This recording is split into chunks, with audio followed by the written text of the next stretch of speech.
কাল নাইটে বেরিয়েছিলাম বারাসাতের উদ্দেশ্যে। তো সেখানেই যাওয়ার সময় যেহেতু মধ্যমগ্রাম হয়ে যেতে হয়, আমরা মধ্যমগ্রামের ঠাকুরটাও মানে ঠাকুরগুলোও দেখছিলাম। তো মধ্যমগ্রামেও বারাসাতের থেকে কম সুন্দর ঠাকুর হয় না। তো দেখতেই তো পাচ্ছ বারাসাতে কোথায় জানি এই মধ্যমগ্রামে আর বারাসাতের কোথাও একটা, আমার ঠিক কোন ক্লাব ঠিক মনে পড়ছে না, একই ইস্কন মন্দির করেছে। মানে আমরা মধ্যমগ্রামে দেখার পর আবার যখন বারাসাতে দেখছি যে একই রকম করছে, আমরা আবার বলছিলাম যে দেখ একই রকম প্যান্ডেল হয়েছে। ভাল লাগছিলো, মানে অনেক সুন্দর থিম এক একটা ছিল।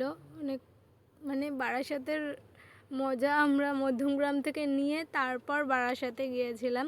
হঠাৎ করেই দেখি রাস্তায় কারেন্ট চলে গেছে। আমি তো হেবি মজা পেয়েছিলাম, কারণ রাস্তায় কারেন্ট গেলে না আমার খুব ভালো লাগে, রাত্রেবেলা অবশ্য।